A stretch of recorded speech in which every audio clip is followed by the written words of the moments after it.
Good evening, you're watching To The Point. I'm Preeti Chaudhary. While we are transfixed with the India-Canada standoff, there have been a few developments that have relatively gone unreported. Firstly, after Ramesh Bidhuri scripted history in the hallowed halls of the Temple of Democracy, the Indian Parliament, by using language unfathomable, lowering the dignity of the lower house with communal slurs never witnessed before, the vilest, filthiest, the most bigoted, anti-Muslim communal slurs for a fellow Muslim member of Parliament, Danish Ali, from the BSP. The Member of Parliament, instead of facing what one would have thought severe action for his hate speech, seems to have, at least in terms of optics, been rewarded for it. With less than a month and a half left for elections in the state of Rajasthan, foul-mouthed Ramesh Bidhuri has been seemingly rewarded with a coveted poll post. यही तो BJP का असली चेहरा है। चाल, चरित्र और चेहरा यही है बीजेपी का कि किस तरीके से इस देश में नफरत फैलानी है। नफरत बाहर सड़कों पर नफरत का बाजार लगता था, उन्होंने संसद के अंदर नफरत का बाजार लगाया। मैं दावे से कह रहा हूं कि जिस जिले के वो प्रभारी बने हैं, अगर वो वहां बीजेपी उनकी ड्यूटी लगाएगी, जो जैसा कि आप बता रहे हैं, तो उसका रिजल्ट देखिएगा, वहां के लोग जवाब देंगे। तत्काल उसे बर्खास्त करना चाहिए था, पार्टी से निकालना चाहिए था। वार बीजेपी की महिमा परंपरा है। उस आदमी को टोंक जैसे जिले में सिर्फ इसलिए ले गए कि बता दें कि हम परवाह नहीं करते हैं, चाहे संसद हो चाहे संसद के बाहर हो, हम अपने किसी आदमी के खिलाफ चाहे जितना बड़ा अपराध करे, कोई कार्रवाई नहीं करे। Now, this is the politics of it. There has been no official reaction from the BJP of Mr. Bidhuri being rewarded, or at least like in perception. You know, there's a state going to elections, and you give a responsibility to someone who will be seen as a leg up, a reward, an award of sorts. So no official reaction on that, but let's keep the politics aside. But for the common man, it may be and should be intriguing on why Ramesh Bidhuri, who was let off with just his comments being expunged, a show-cause notice by the Bharatiya Janata Party, and a stern warning by the Speaker of the Lok Sabha, Om Birla. What is baffling is why in less than a week, because what you see on your television screen, this speech was made, hate speech, I beg your pardon, was made on the floor of the Parliament on the 21st of September. Just within a week's time, on 27th of September, even though after he recorded the lowest moment of India's parliamentary proceedings, was seemingly rewarded. Elections in order can be the only explanation for this. With the Gujar community present in large numbers in the Tonk district, which has 4 assembly seats, including the one held by senior Congress leader Sachin Pilot. Now, the BJP believes Bidhuri can help it swing the votes, as he's from the same caste, Gujar. And in these 4 seats, like we pointed out, are Gujar-dominated, one of them of Sachin Pilot, who himself is a Gujar. Bidhuri's responsibility would now be like the pole in charge of this district. Now, while continues to be bewildered with the reward for hate strategy, another incident has taken place. A young, seemingly mentally disturbed Muslim man was beaten to death in East Delhi on the 26th of this month. Allegedly, by onlookers, the reason was that he stole Prasad from a puja pandal. The police, however, claims the reason was less communal and more a case of mistaken identity. His family alleges otherwise. क्या हुआ था, क्या पता लगा? बस हमारे भाई, हमने वीडियो देखी थी, हमारे भाई को बहुत मार रखा, बांध के मार रखा। इतना बुरा मार रखा, हमने सब वीडियो देखी है।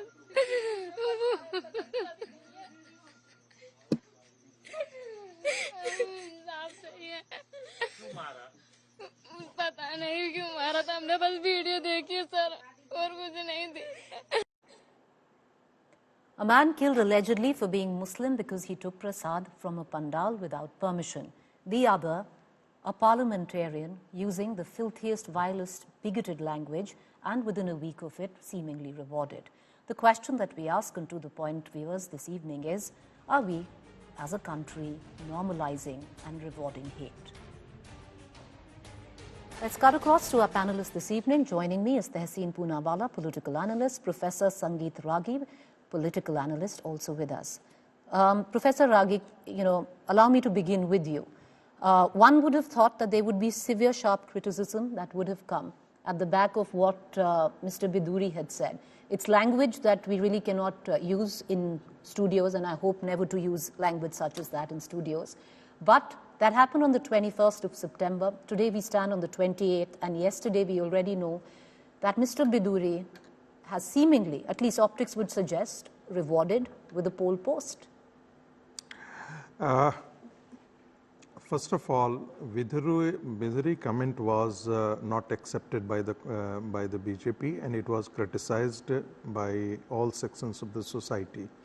Secondly, what he said was not actually, was not attributed to the entire community and should not be attributed to the entire community.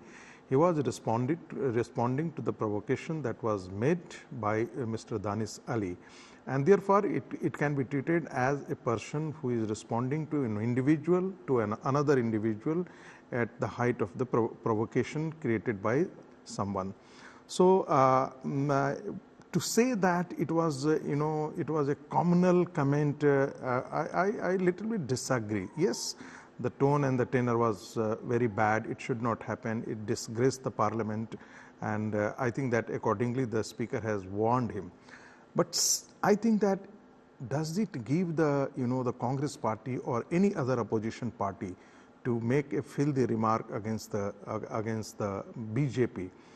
Who doesn't know what Imran Masood had said, that chop off the heads of Narendra Modi, the Prime Minister of this country, elected Prime Minister of this democracy, and how he was rewarded by the Congress party? He was made the in charge of the assembly elections of Uttar Pradesh. He was given a prime position in the Congress party structure. This is not the only thing. Swami Prasad Maurya, the education minister of Bihar, spoke, language of hate against Hinduism, Sanatan Dharma, Ramcharitmanas. Who has cared to the Hindu sentiments? Did you find that the Rahul Gandhi is attributing even one of his, he is very frequent on social media, he is very active on social media, but I never found any of his comments on social media against this kind of diatribes against Hinduism or Hindu Dharma. Look at what DMK has spoken against, what DMK leader has spoken against Sanatan Dharma. Do you find that any of the opposition parties, non-BJP political formation have, spoke even a word against it? Do you think that these are not slurs? Do you think that it is not, against a particular religion? It is Gandhi's Sanatan. When Gandhi is saying that, I am Sanatani Hindu and I adhere to it, the same Sanatan religion is being abused on daily basis by the political parties. Okay, Mr. Ragi, as I'm going to bring in Tehseen Poonawala, but I'm going to ask you two questions. You said this comment that was made by Mr. Bidhuri wasn't a communal slur, it wasn't against the Muslim community, and it was more personal in nature and a retort to possibly what Danish Ali said. But I want to ask you, because what was allegedly said on the floor of the House is Mr. Danish Ali, whatever that he might have said, is he a terrorist, a Muslim terrorist? Is he a circumcised one? And does Mr. Bidhuri know that? Is he being asked to leave with, and I don't want to use that slur, a pimp? Is that because then it's a matter of defamation if it is a personal comment? Yeah, I said at the very outset that such kind of language, abusive language against any individual, I'm not talking about the parliamentarians. You be in parliament or you are in outside parliament. The such kind of language cannot be the language of civilized society. But at the same time, I would be saying that such things happen. It's never happened. Let me. The same Danish Ali, in one of the meetings, when somebody raised Jai Sri Ram, Bharat Mata ki Jai, he was physically trying to abuse somebody. I want to ask you, let's not shift goalposts. I'll just come back to the question. I'm not shifting goalposts. So I'll just come back and ask the same question. You said these things happen. I'll just finish my question. You said these things happen. When in the history of Parliament have these things happened? No. Then maybe my what research is very poor, my, sir. my sentence was not complete. You know, I said that when there are elements of or atmosphere of provocation, sometime we also do.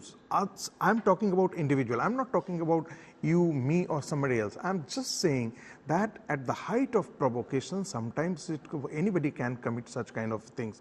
That No, sir. may happen. No. That I may really happen. doubt. I really doubt. That may happen. Right. And for that, he has I really doubt apologized. that would happen, especially on the floor of the parliament. I just want to open the debate. I want to bring in Tehseen Poonawalla into the conversation as well, but I would come back and ask you, you named Imran Masood and what the Congress did in terms of fed him after the kind of language he used, not in parliament, but outside against the Prime Minister. So are we to believe that somewhere down the line that the BJP has done the same by rewarding Mr. Bidhuri? But I'll ask that question, sir. But Tehseen Poonawalla, the fact is, in technicality, when we look at a suspension, sir, I'll just come back to you. Okay. Let me just bring in Tehseen, he's been patient. In technicality, when we look at why should anybody be suspended from the floor of the House is when they challenge the chair, they disrespect the chair. Now, for whatever reasons that be, at the time, the chair didn't deem it as being challenged or being disobeyed too. So, in technicality, he didn't need to be suspended. Good evening, Preeti. At the onset, a very happy Anand Chaturdashi and a very happy Eid-e-Miladun Nabi to all your viewers and to all our fellow citizens. There are two issues here that we need to speak about. One is the macro issue and one is the micro issue. So let's speak first about the micro issue before we go on to the macro issue. The particular issue about the BJP MP, Mr. Ramesh Bidhuri. Mr. Bidhuri's language is not just atrocious, but when this happened, I was on various other TV channels and I made this prediction. I've tweeted about it that Mr. Bidhuri would be rewarded. This is the pattern in BJP. BJP rewards hate. And look at the constituency Mr. Bidhuri has been chosen to go and work in for the BJP in Rajasthan elections, the constituency of Tonk, where the Muslim population is extremely high, where Mr. Bidhuri himself is an OBC from the Gujar community, the same caste Sachin Pilot comes from, and we know that Tonk is Sachin Pilot's stronghold. So there is obviously an attempt at polarization by the BJP, and the BJP is a master at polarizing elections. So Bidhuri is rewarded. It's a pattern, not just for this. Look at Ajay Mishra Teni, his son mowed farmers down. Has he been removed as Home Minister? He's Home Minister. Look at Brij Bhushan Sharan Singh. The Delhi police said he molested women at every opportunity. They gave a press conference on women empowerment. That's how the BJP model generally works. Now let's come to the macro issue, which is the only political party that benefits from hate in our country, and that is the BJP. No other political party benefits from hate. And I can give you specific examples. In the hate speech case, which is also the mob violence case, which is on my name, the Honorable Supreme Court asked for laws to be made and gave guidelines. This is the case on my name. I went to the then Home Secretary on the orders of the Honorable Supreme Court. Not only were the laws not formed, Amit Shah sir got up in Parliament and said we don't need to form any such laws. Again, who benefits from this? The fact is the BJP can only win elections by polarizing. Otherwise, the BJP can't win. Preeti, just look at a pattern from West Bengal to Kerala to Rajasthan to anywhere in the country, wherever there is Manipur, wherever there is violence, on one side of that violence is the BJP supporters. It could be anyone on the other side. It could be TMC, it could be the left, it could be Congress, it could be anyone. But there's always BJP supporters. They always are the common element. BJP's only claim to victory is violence. And therefore, what Rahul Gandhi said is something very important. He said we must not allow the BJP to distract because the BJP's growth is based on spreading violence. Nobody in their right mind would allow Ramesh Bidhuri to get the posting that he got. One last point. BJP has so many MPs. Why did Ramesh Bidhuri have to go? Why did he have to go to Tonk? The idea is to polarize. And that is where the BJP excels in. All right, I'm going to come back. Mr. Ragi, I know you want to respond. Take that opportunity, but do answer this question as well. When one doesn't take strong action on hate speech such as this, and I would hope, somewhere down the line you do accept that it was a hate speech, but I leave it up that to your wisdom. But, if action is not taken, the message that goes by is that if it can happen in the parliament, it's okay, where the regular society is concerned. What's also happened in the last 2 days is, Mr. Ragi, yesterday, a young, maybe mentally challenged Muslim man was beaten to death because he stole Prasad from a Ganesh Pandal. His family alleges, bystanders allege it happened because he was Muslim.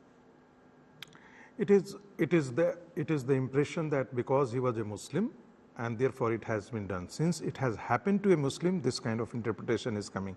Might be possible this could have happened to anybody else. Anyway, let me come back to that position. That why do we say that it is a reward to the BJP parliamentarian?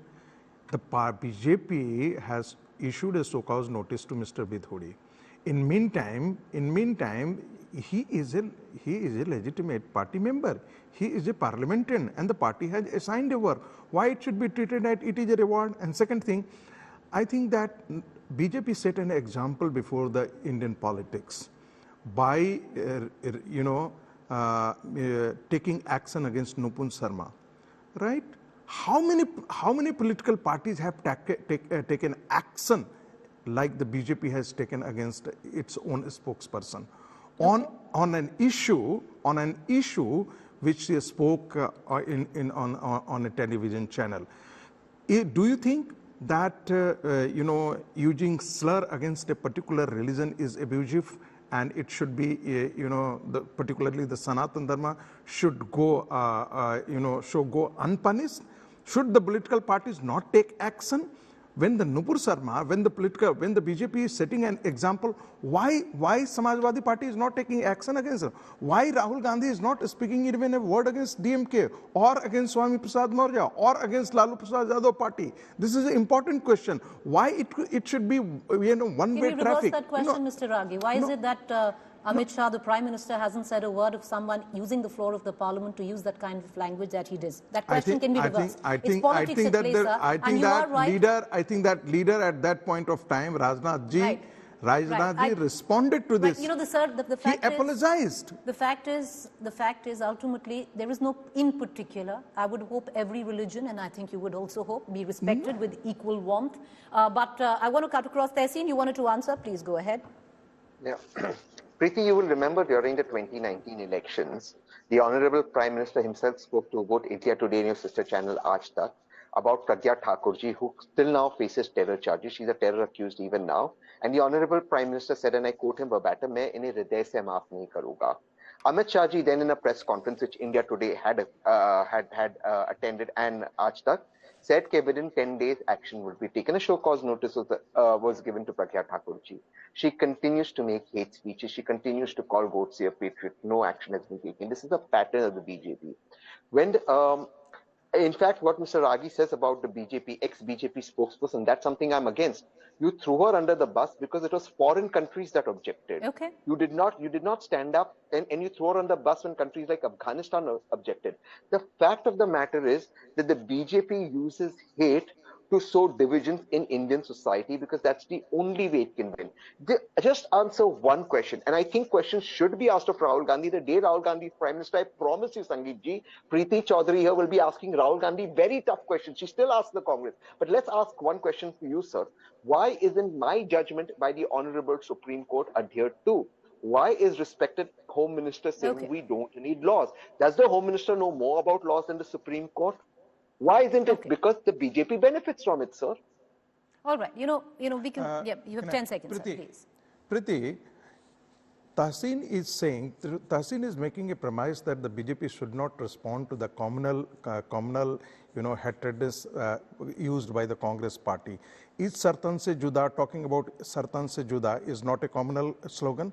Is it not a kind of hate speech?